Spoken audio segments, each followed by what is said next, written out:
short corporate AV of the company. Play the AV.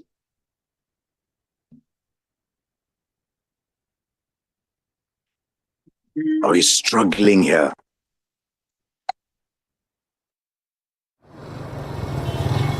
भाई साहब, ये खुशी एन्क्लेव किधर पड़ेगा?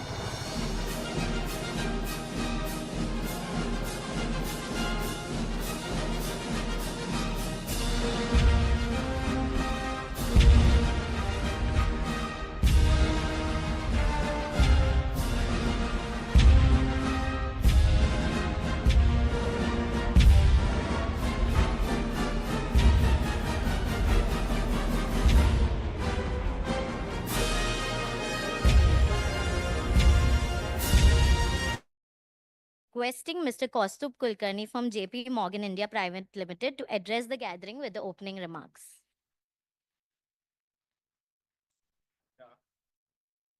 Welcome. Good afternoon, everybody.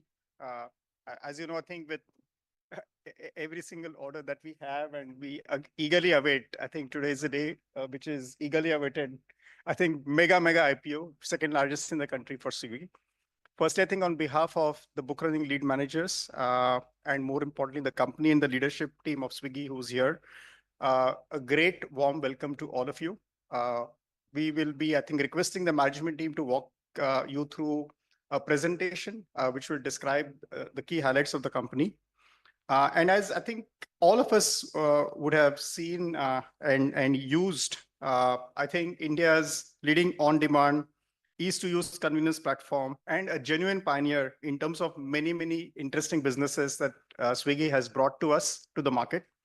The management team will, I think, talk you through that, and we will open up then the floor for questions.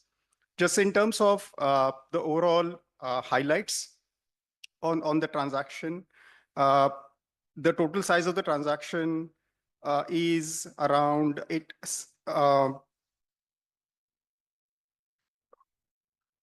fresh issue of 4,500 crores and OFS of 6,828 crores. Therefore, I think at 11,330 crores, this will be making Swiggy the second largest IPO that will be bringing to the market in India. I think with that, let me actually request the management team to start with the presentation, and then we'll take it up for questions. Thank you.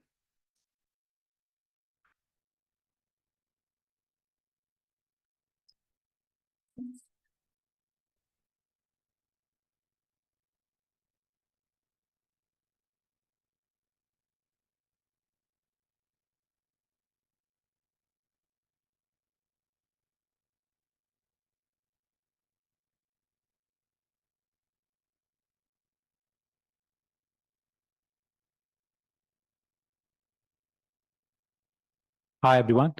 Thank you for joining us all today to talk about the Swiggy story. Over the next few minutes, we hope to cover some ground on everything about maybe how the company started, what is its snapshot today, and our strategies going forward.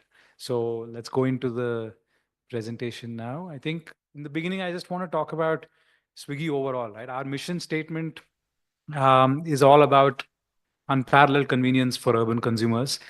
And that means that we are in multiple exciting categories serving, the top part of India's consumer pyramid by affluence. So we are today in like the food delivery, the dining out and events, and grocery and household items category, apart from other hyperlocal services. And we do this by having a vibrant ecosystem of restaurant partners, merchant partners, brand partners, and delivery partners. That is, the foundation for the Swiggy platform as we went today. I think if you look at the markets that we operate in as well, I think we're very excited about the underlying rails. Whether you look at, maybe we can start with, let's say, the online food delivery market itself. As you can see, in the chart on the left, I think the overall food services market itself is going to grow at a fairly healthy clip. And, it's the beginning of the food delivery or the restaurant ecosystem in India itself, if you look at it over a longer time frame. Which means that I think we're really early compared to any other country in the world with respect to this discretionary income expansion and therefore participation of the restaurant industry in that. So I think the excitement for us is the underlying rails itself for what we do are going at a very, very healthy pace. As for, let's say, the quick commerce business, I think the underlying is already an incredibly large business, which means that we can together as category players go after a very, very wide TAM of close to 30 to 50 billion US dollars by 2028. And that's the size of the market that we're playing in. I think if you look at each of the categories, some are already meaningfully large, but are going to enjoy like super nice secular growth in the underlying over the next 1, 2 decades. And some are already in incredibly large, markets. And the coming together of this, serving like a wide consumer base has us all very excited about the next 1, 2 decades.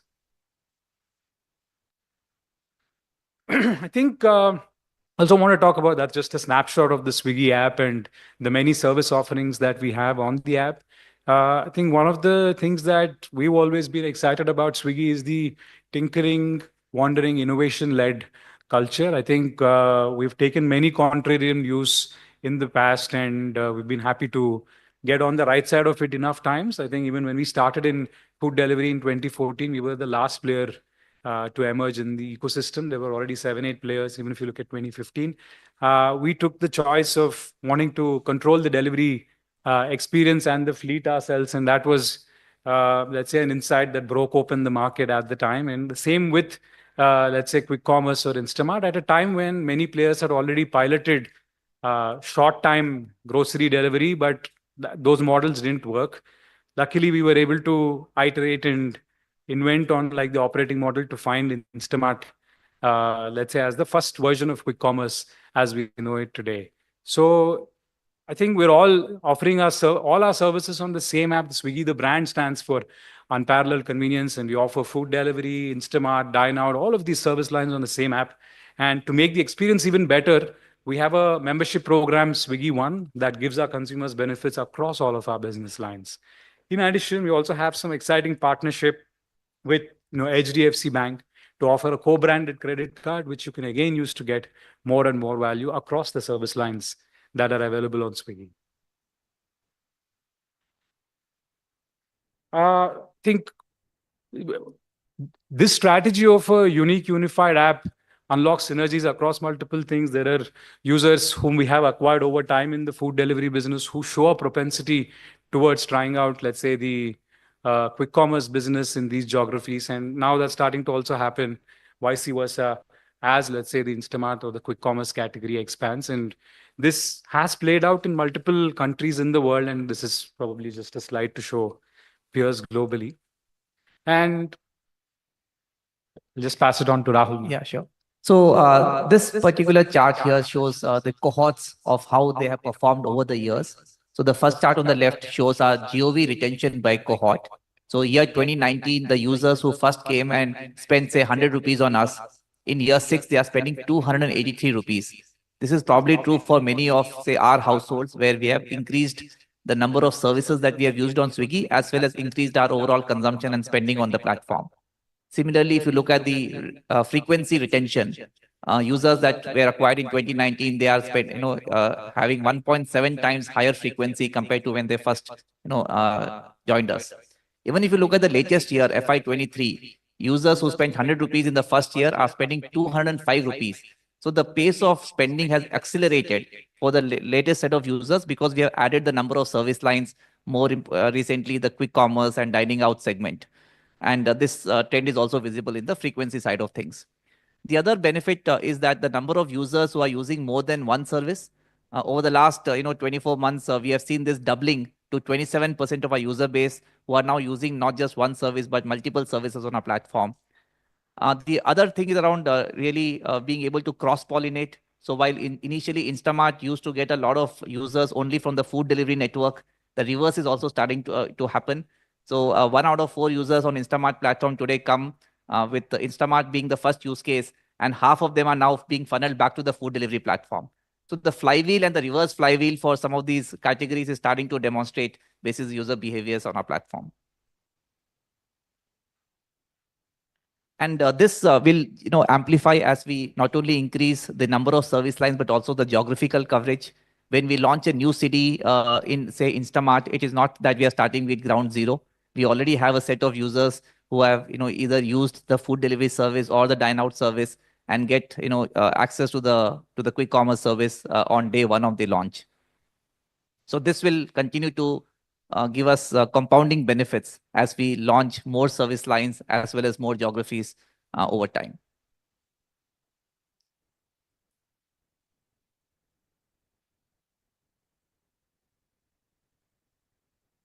So we've also been the most valuable brand in consumer technology and services platforms in India. So this was a Kantar survey which we have referred to in our filings.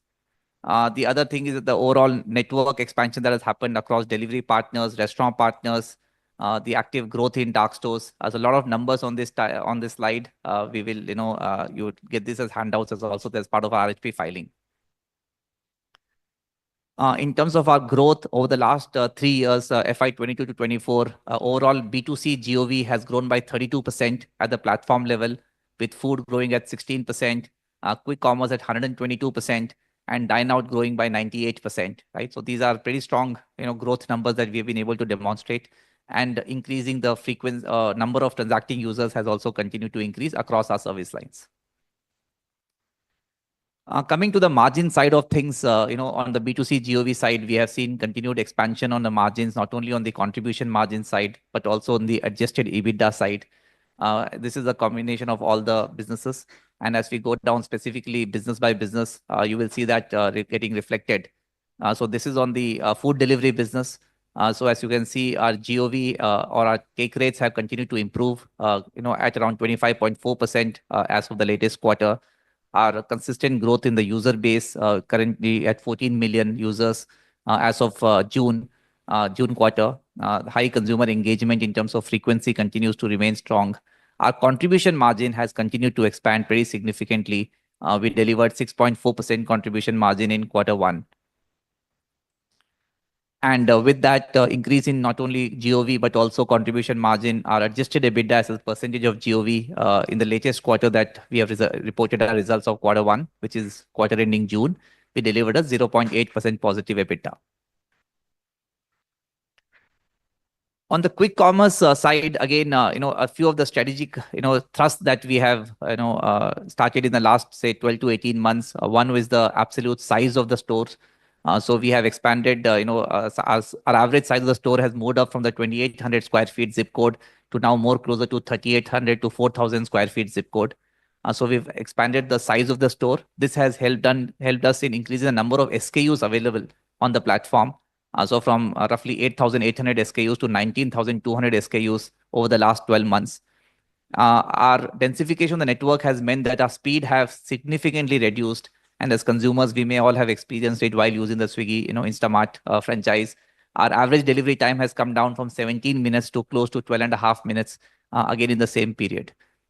As a result of the increasing size of the store and increasing expansion of the SKUs categories, we have seen our average order basket continue to increase. It grew close to 7.5% or from 440 to 487 rupees over the last 12-month period.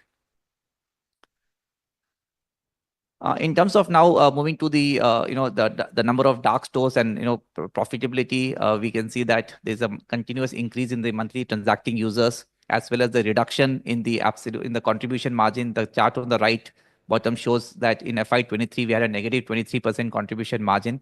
That was the year of the network expansion for us. So that shrunk to negative 6% in FY24 and a further down to negative 3% in Q1 FY25. So while the contribution margin trajectory has been pretty strong in both the businesses, we have also been able to contain our fixed costs, more importantly, which will deliver operating leverage at scale. The top chart is about the food delivery business. If you look at our absolute fixed cost below contribution margin, has actually gone down from $51 million a quarter to $45 million a quarter. So while the business itself has expanded significantly. So we do believe that we have reached a place where our fixed cost addition is going to be significantly lower than volume growth. that we are going to experience, which is going to deliver operating leverage to our business. Similarly, the quick commerce business, the fixed cost growth has been significantly lesser than our overall GOV expansion.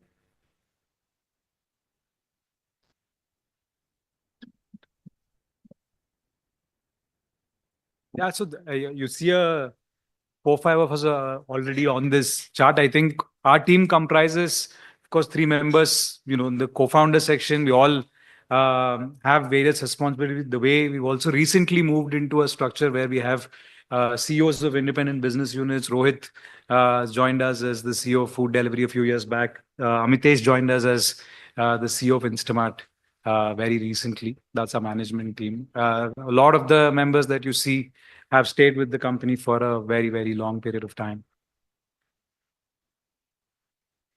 This is also another thing that we made well before, actually going for, let's say, the listing process formally. I think a couple of years back, we put together an independent board of directors and have significantly benefited from, their advisory on the board since. So it's a mix of financial investors who were with us earlier, along with, let's say, the independent directors who come from various industries who've joined us in the last 2 years. So yeah, I think the issue summary was articulated by the teams earlier. So now we can get into the Q&A section. Thank you. We are opening the floor for the Q&A session. We would be taking questions first from the audience who are present here, and after which we would invite questions from our virtual attendees. Request you to please identify your name and media house prior to asking the question. Thank you.